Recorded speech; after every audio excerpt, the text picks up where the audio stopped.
Thank you for joining me on a huckleberry picking adventure. We got a goodish amount. I didn't really go for very long because I have some things I wanted to do. I teach a class in like an hour and a half or something, and I wanted to get some tea and lunch here, and they're only open for a few hours every day. And then I need to go to the post office to send off another fairy door. I can't even express how excited I am about how well received my fairy door paintings have been. I've been painting for a long time, like 12-ish years, I'd say. And I made a TikTok about this, but I basically I didn't know what I wanted to paint for so long. And it can be really hard when you know you want to create something, but you just don't know what it is that you're trying to say, like what kind of art you are meant to make and just where you're going to flourish the most as an artist. It's so hard, at least for me, it was just really hard to find what that was, because I have a lot of interests and I like a lot of things, and there's so many different routes you can take as an artist, and I kind of had to be patient and wait for that thing to reveal itself. And my thing happens to be fairy themed art. I can't even believe how many fairy doors I've sold. I mean, I can believe it because they are pieces of work that I'm so proud of, that are very personal and authentic. They're very pure pieces of art. So I don't want to say that I can't believe it, because they are some of the best things I've ever made. So I can absolutely believe it, but it doesn't make me less excited about it and less thankful that people are resonating with them. It's just been really amazing. So if you have purchased an original or a print from me, just know that you're making my heart so happy when you do that. It's actually funny because the first couple of sales I made, my initial reaction was to be like, this was an accident. They did not mean to buy this. One of my customers, I actually emailed and was like, hey, I just wanted to check in and make sure that you meant to buy this. Anyway, sorry, that was a little fairy door related tangent. I just really appreciate the support a lot. I appreciate support so much more than I did 10 years ago. That's why every comment I get, every message I get, I always respond, because because the internet is so big right now, and it's really hard for small businesses and it's really hard for artists, or at least it can be. So when I have people that are supportive of what I'm doing, it really means everything to me. Okay, what the hell? I didn't mean to get all sappy. Like, that's not why I sat down here with you. No, what I wanted to talk about was just kind of to check in after these last 3 weeks, because my 3 weeks alone are coming to an end. And I will say that for the most part, it's actually been great. It's true that I've never lived alone, and I've never been alone for this long consecutively. And when I say alone, I just mean like living in a house alone. People are talking. Maybe we should move. Maybe we should go park somewhere else. There's people talking here, so I'm going to find another place to park, and then we'll continue this. Don't go anywhere. Okay, where were we? I actually don't remember what I was saying. I was nervous about the 3 weeks alone in some way, because I don't know. I think it's just one of those things that you think about and you're like, ooh, I don't know about that. But then suddenly you're 2 weeks in and you're like, oh, right, I'm an adult and this is fine. So that's kind of the way it was in terms of anything that I was actually worried about. And like I said, this doesn't have anything to do with missing my partner. That always sucks. It's not about needing him. It's not about not being able to function without him. I just love him, and I love spending time with him. And any time that I'm not spending my time with him, it feels like I'm missing something. So yeah, any time that I spend without him, I'm going to be missing him. That's just the reality of having a partner that you love. I've never experienced being bored, and I've never experienced being lonely.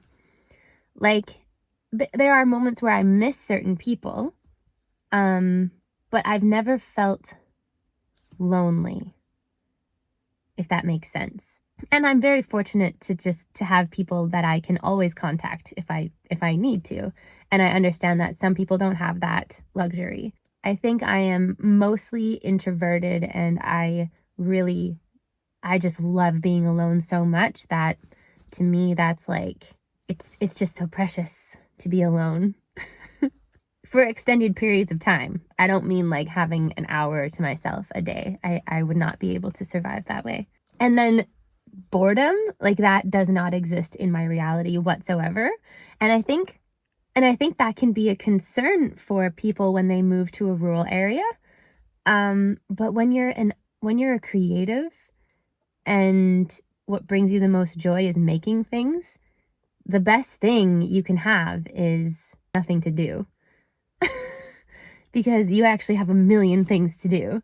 And that's how I feel all the time. Boredom does not exist. So let's go to the post office and send off another fairy door. And then I'm going to go home and teach and just enjoy the rest of my Wednesday. Okay.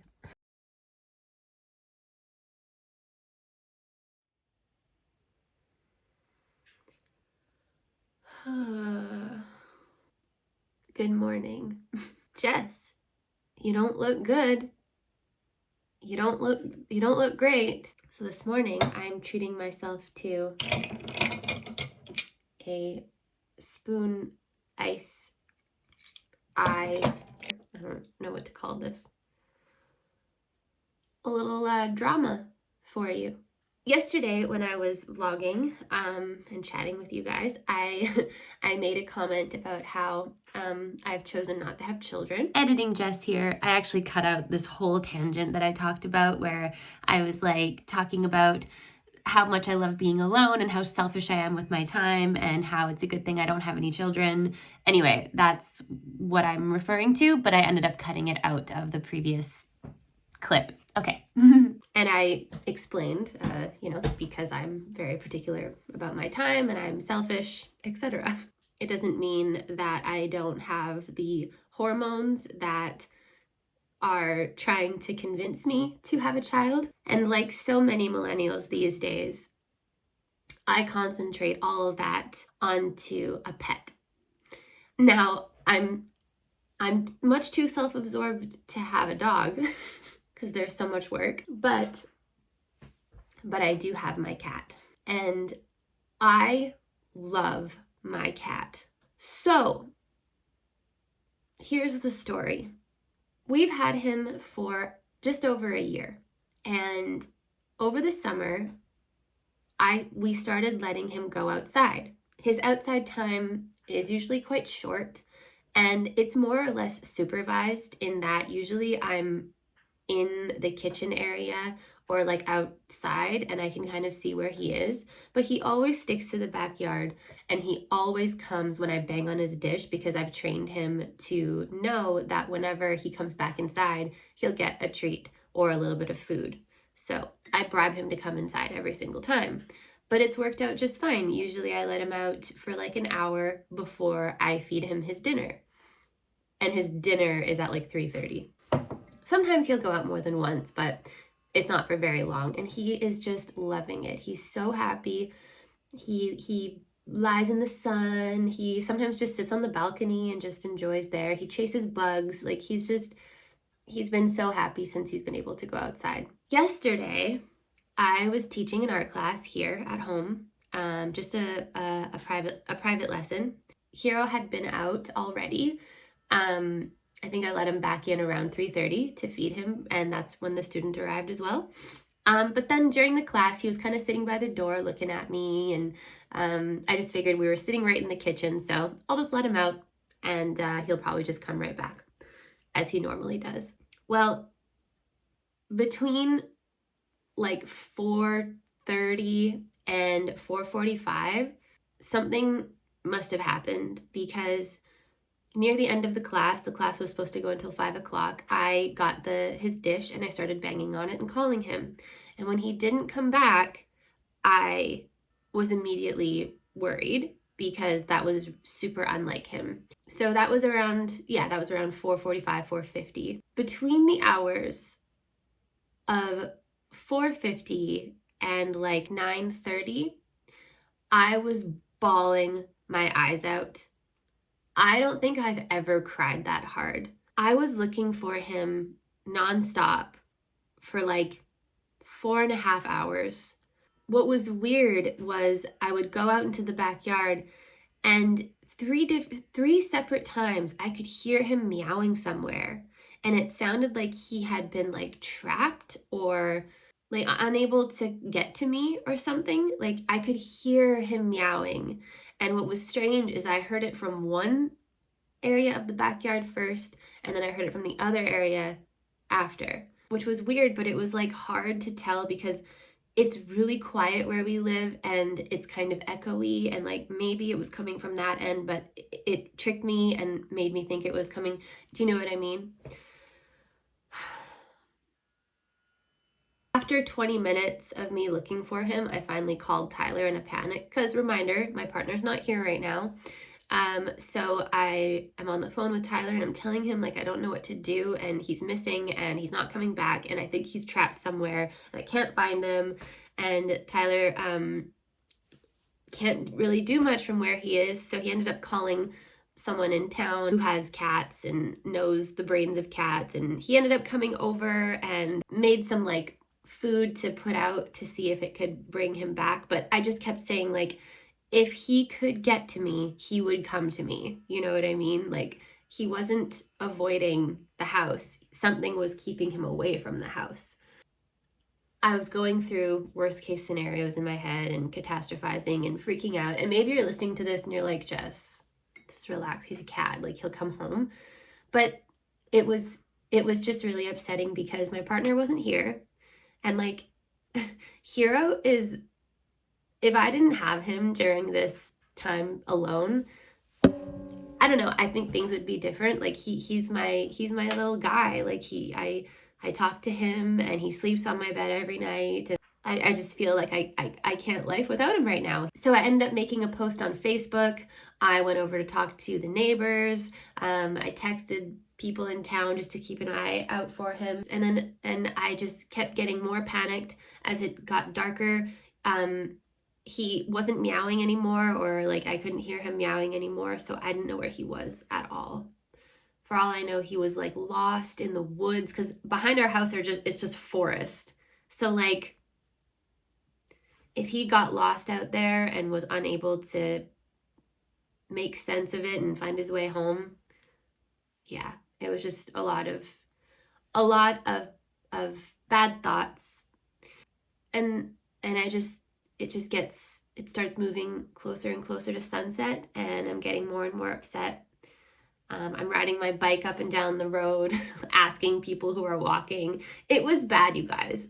It was really bad. Yesterday I had put like green makeup on, and I just had like green and mascara like all down my face. I'm not going to talk about it more because I need to stop crying. I think my body is so dehydrated and my eyes are like swollen shut. Anyway, finally around, I think it was like 9:30. I should check actually because I texted people right after he got home, but I think it was around 9:30. I was on the phone with Tyler and I had decided, he had convinced me to sit on the couch, leave the door open, and watch Friends to calm myself down. And then at the end of each episode, he said, go out there and bang on the dish again and call him again. But I hadn't even started doing that. I had gotten up to fill my hot water bottle, which I spilled hot water all over my hand and now it's burnt. I banged on the dish, and then I was like, I was just going back to the table to put the dish down, and he just like ran through the door. He was all like he looked like he'd seen some shit. Like his fur was all puffed up, his tail was all big, his eyes were huge. Like he was like, Mom, something happened. But I gave him some food and I just like pet him, and he was a little bit like skittish, and I don't think he'd ever seen me like that. I didn't sound like myself because I was like wailing his name. And later when I was texting my mom, she said sometimes they can get scared if your tone changes, because, at first I'm calling him the way I always call him, but eventually I was just like bawling and crying, like sobbing his name out into the forest. So I'm sure my neighbors loved me last night. I think what happened probably is something scared him and he like went up a tree. I don't know, but I think he was hiding. He had like tree sap on his paws that he was trying to get off, and there were like pine needles in his fur a little bit. Not very many. Like he was fine. There was no sign of a fight on him or anything. I think he was hiding. It was the whole thing was just really out of the ordinary. And yeah, I was really upset all yesterday. And that was my afternoon. I have to teach in a couple hours, so I'm going to prepare my lessons. And then I have band practice later tonight. All things that I was prepared to fully not show up for had he not come home last night. I was like, nope, everything is canceled. So anyways, thank you for listening to that. I'm going to try to film something a little happier to end the vlog out. But you know what? This story does have a happy ending because he's home. He's here. He's over there, but he is here. So everything worked out. It was just a rough afternoon/evening. So I'm going to prepare for my classes now. And later I'm going to go to band practice. And it's going to be a good day. Only 2 more days until Tyler comes home.